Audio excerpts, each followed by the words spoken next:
Somewhere on a battlefield in 9th century England, in the seconds before a Viking line broke into a charge, a handful of men stood apart from the rest. No armor, foaming at the mouth, eyes fixed on nothing.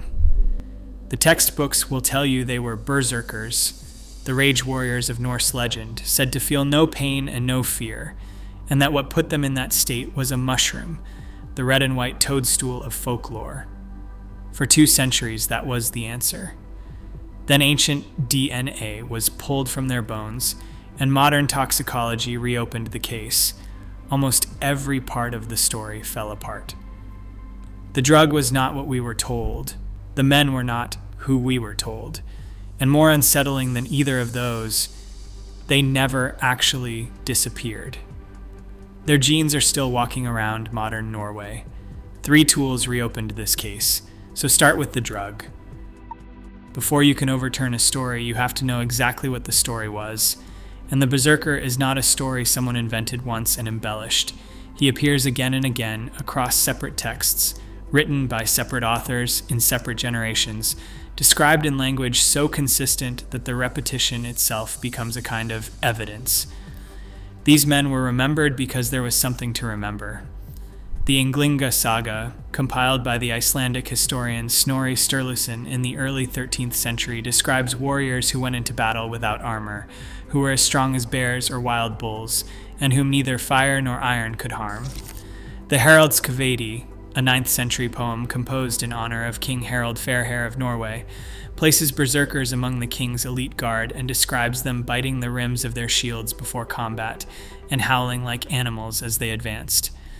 Egil's saga describes the protagonist's grandfather, a man named Kveldolf, Evening Wolf, who grew dangerous as darkness fell and could not be approached by his own household. Even the name is contested. Berserker in Old Norse is a compound, and the second part, serker, is not in doubt. It means shirt or coat. The first part is where the argument lives. It may mean bear, marking the warrior as a man who wore a bearskin into battle. Or it may mean bear, marking him as a man who fought with no shirt at all, stripped to the waist in defiance of the cold. The sagas support both readings. Alongside them ran the Ulfhednar, the wolf coats, cut from the same cloth. Their place in Norse society was a contradiction that nobody quite resolved. Kings kept them close as personal guards and unleashed them as shock troops on major raids, and yet they were feared and often unwanted. The same texts that praise their value in war describe them as dangerous to live beside, prone to turning on their neighbours during fits of rage, and, once the fighting was over, frequently hunted down and killed by ordinary farmers acting in self-defense. A useful monster in wartime is still a monster in peacetime. The phenomenon has edges you can draw on a map and a calendar. It runs densest from roughly the 8th through the 11th centuries, concentrated in Norway and Sweden, with battlefield records scattered from the British Isles to the rivers of what is now Russia. Then it ends. After the conversion of Scandinavia to Christianity, the figure vanishes from active life. Icelandic law codes explicitly outlaw going berserk. Whatever institution had produced these men was dismantled inside a few generations, and the berserker passed out of the ranks and into legend. And this is where the puzzle has sat for the better part of 1,000 years. The descriptions are too consistent across too many separate hands to be pure poetry, and too physiologically specific to be pure imagination.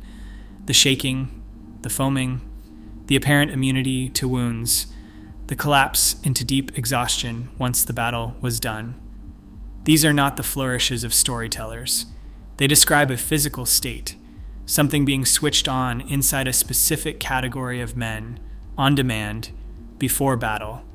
Something pharmacological was happening. For 1,000 years, the question was simple. What triggered it? The answer that settled into the textbooks came from a single man, and it arrived long before anyone had the means to test it. In 1784, a Swedish theologian and natural historian named Samuel Odman published a short paper proposing that the berserker rage was the work of a mushroom. Not just any mushroom, Amanita muscaria, the fly agaric, the iconic red-capped, white-spotted toadstool that every child would later recognize from 100 fairy tales. Odman had never tested it on a human being. He had never examined a Viking skeleton or analyzed a single residue from a Norse site. What he had was an argument built out of books. It ran along two lines. The first was geographic. Odman pointed to the documented use of fly agaric among the indigenous peoples of Siberia, where practitioners in the Koryak, Chukchi, and Sami traditions consumed the mushroom to enter trance and visionary states. He drew a line across the map from those peoples to the Norse, argued that the cultural distance between them was smaller than it looked, and proposed that knowledge of the mushroom could have traveled west along the routes that carried trade and migration. The second line was pharmacological, in the loosest possible sense. He had read accounts of Siberian use describing altered perception, reduced sensitivity to pain and agitation. He held those up against the saga record and decided the fit was close enough to publish. The theory was elegant, and elegance is persuasive. It explained the rage, it explained the foaming, it explained the apparent immunity to wounds. It tied the Norse warrior into a wider world that the scholars of the period found appealing. And it was easy to remember. A red and white mushroom, a warrior cult, a transformation into fury. The picture had narrative force, and a picture with narrative force does not need to be correct to survive. For 2 centuries, it didn't have to be. Odman's guess appeared in encyclopedias, in popular histories, in academic surveys of Norse culture, in school textbooks, in television documentaries, and eventually in the fantasy novels and video games that borrowed their Vikings wholesale from all of the above. Nearly every modern image of a mushroom-eating rage warrior traces back, through a long chain of citation, to one 18th century theologian who had reasoned by analogy from a culture 2,000 miles east of Norway and never once tested his own claim. It held its ground for the most ordinary of reasons. It was there first, and nothing better came along to replace it. Through the 19th century and most of the 20th, the tools that could have checked it simply did not exist. There was no chemical analysis of residues in Viking-era pottery. There was no forensic toxicology of skeletal remains. There was no archaeobotany capable of identifying plant material in a grave. Researchers had the saga texts and whatever grave goods early digs had turned up, and they did the best they could. In that vacuum, an elegant hypothesis from 1784 hardened into something that looked like knowledge purely through repetition. By the late 20th century, it was hard to find a popular account of the Vikings that did not name the fly agaric as the engine of the whole phenomenon. The problem was that almost none of it had been built on chemistry. And when the chemistry finally arrived, the mushroom did not survive contact with it. The chemistry arrived in the late 20th century, and it began by asking the one question Odman never had. Not where the mushroom came from, not who else had used it, but the simplest question of all. What does Amanita muscaria actually do to a human body? By then, the answer existed, because it had been written down across 2 centuries of medical case reports, poisonings both accidental and deliberate, documented and compiled. Researchers pulled that literature together and held it up against the saga record. The two did not match. They pointed in opposite directions. The active compounds in fly agaric are muscimol and ibotenic acid. Both are neurotoxins that act on the central nervous system, and the cluster of effects they produce is well established. Sedation, nausea, vomiting, profuse sweating, ataxia, the loss of muscle coordination that turns a walk into a stagger, confusion, slurred speech, and, at a large enough dose, unconsciousness. Read that list back and notice what is not on it. There is no surge of strength. There is no rage. There is no immunity to pain. The mushroom is a depressant. It is not a stimulant. Follow that through to the battlefield, and the theory falls over. A man who had eaten enough fly agaric to alter his mental state would be more likely to vomit on himself and lie down than to charge a fortified shield wall in the front rank of an army. The very thing the berserker was famous for, sustained and coordinated violence, is the thing the mushroom takes away. It does not sharpen a body for combat. It switches the body off. The Siberian comparison, the anchor that had held the whole theory in place for 200 years, broke down just as badly the moment anyone looked at it closely. When researchers went back to the ethnographic record of fly agaric use among the Koryak, the Chukchi, and the Sami, they found a tradition of visionary trance, of dream and interpretation, of communication with the spirit world, as those cultures understood it. What they did not find was a tradition of combat. The people who consumed the mushroom did so in stillness, lying down while others watched over their bodies for hours. They did not rise afterward and pick up axes. The cultural function of the mushroom was the exact opposite of the one the berserker theory required of it. So the pharmacology became impossible to set aside.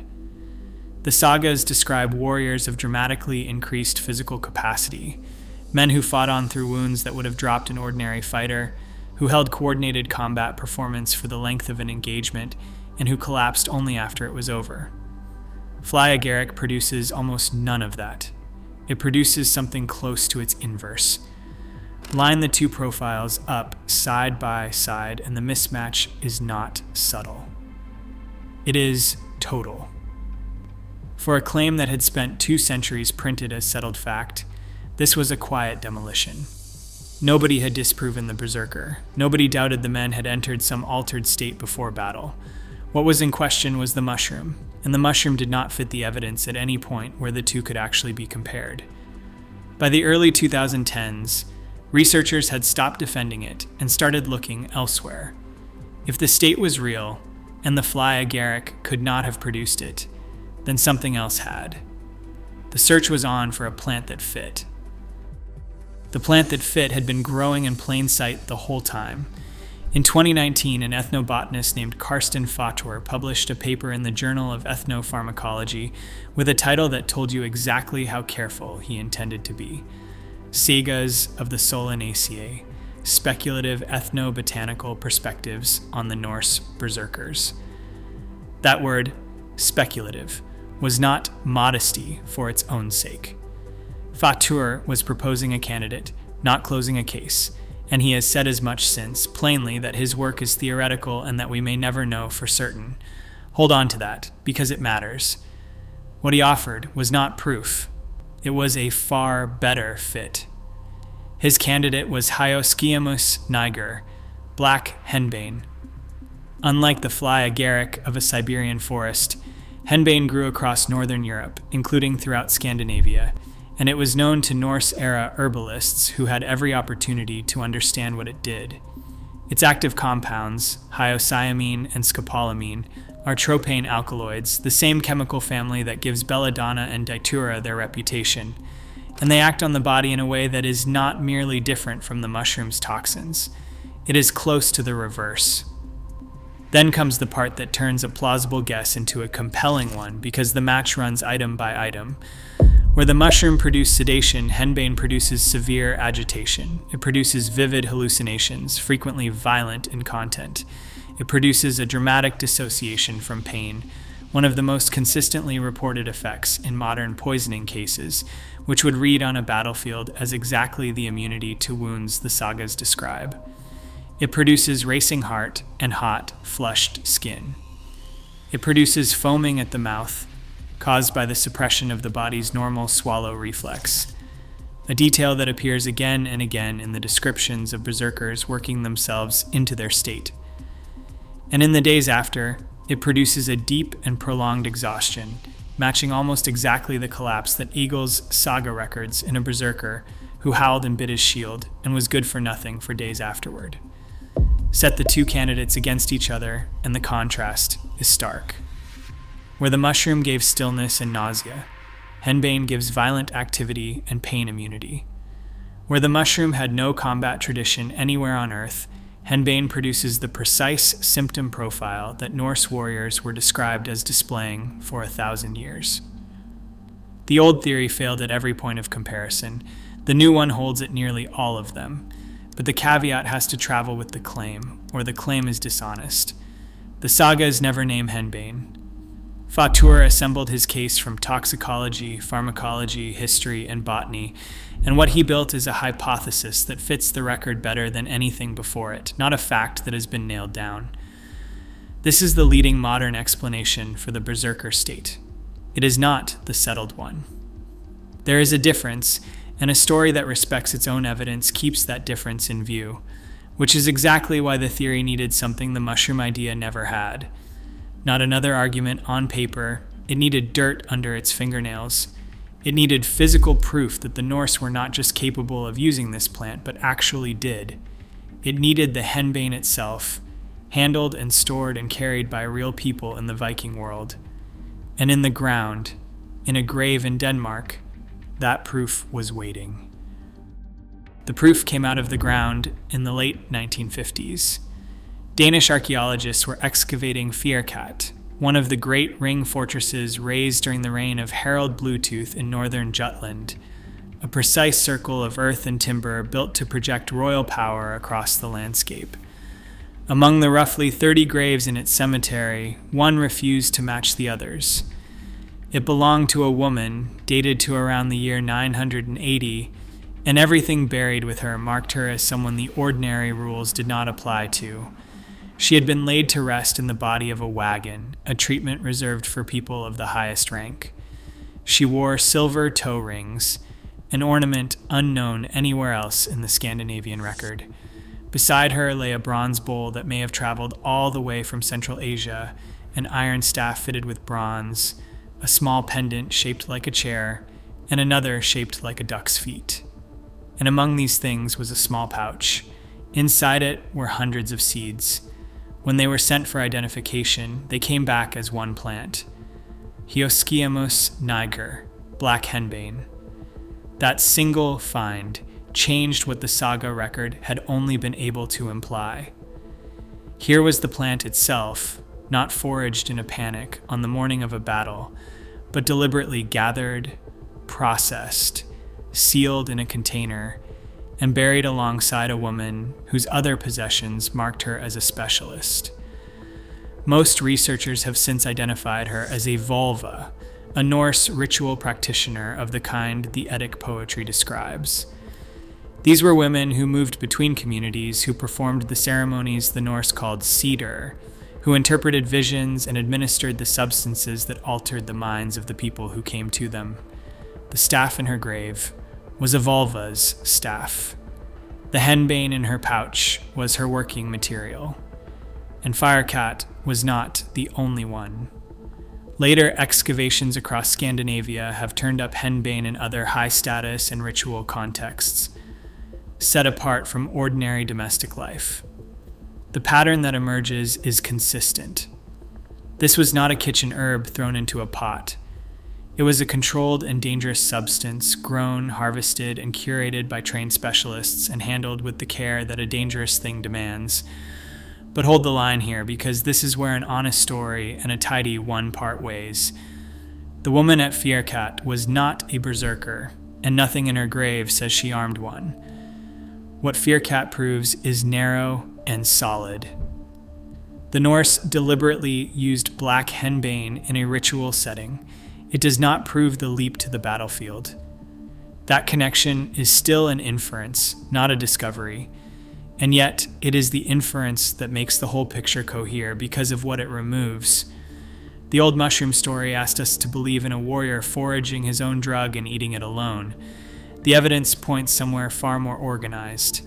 A dangerous plant, grown on purpose. A trained specialist who knew the dose. A ritual structure around its use. That is not a man getting high before a fight. That is an institution. And an institution that could grow the plant, prepare it, and administer it to a warrior is exactly the kind of machinery that could produce the berserker on command again and again, as the kings who kept these men clearly did. The drug had a source. The men had a system. For most of the modern era, the men themselves were treated as a thing apart. Scholars in the 19th and early 20th centuries kept circling the same idea, that the berserkers were not simply ordinary Norsemen who did an extraordinary job, but a separate kind of person, set off from the farmers and fishermen around them. Some read them as a hereditary line, a trait passed down through certain families the way the sagas themselves hint. Some went further and imagined a distinct tribe or an imported elite, biologically other. In every version, the berserker was not just doing something different, he was something different in the blood. Then the blood could finally be red. In 2020, an international team led out of the University of Copenhagen, with Ashot Margarian and Eske Willerslev among the names on it, published the largest study of its kind, the sequenced genomes of 442 people from Viking-age sites across the whole diaspora. Now be careful here, because the honest version of this is not the dramatic one. No skeleton in that study wore a label reading berserker. There is no gene for the state, no marker in the DNA that switches a man into the front rank of an army.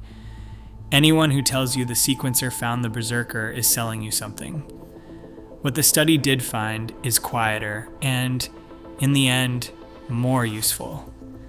Viking-age Scandinavia was not a single pure population. It carried gene flow from southern Europe, from the British Isles, from the steppe to the east, and running through that society was a thread that reached all the way to the present. The lineages present in Viking-age Norway are present in living Norwegian men at high frequency, in a direct and traceable line, unbroken across 1,000 years. That is what dismantles the old idea. If the berserker had been a separate tribe or a vanished bloodline, the genetics would show a population that stood apart and then died out. They show the opposite. The berserker was drawn from the ordinary stock of Norway and Sweden, indistinguishable in ancestry from the neighbours who feared him, which flips the entire question on its head. The interesting thing was never who he was descended from. It was what had been done to him. He was not born a monster. He was manufactured into one by the plant, the specialist, the ritual, and the institution that ran all three and handed straight to a king.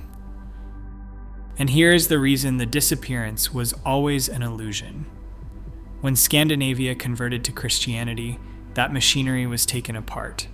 The specialists lost their standing, the rituals were suppressed.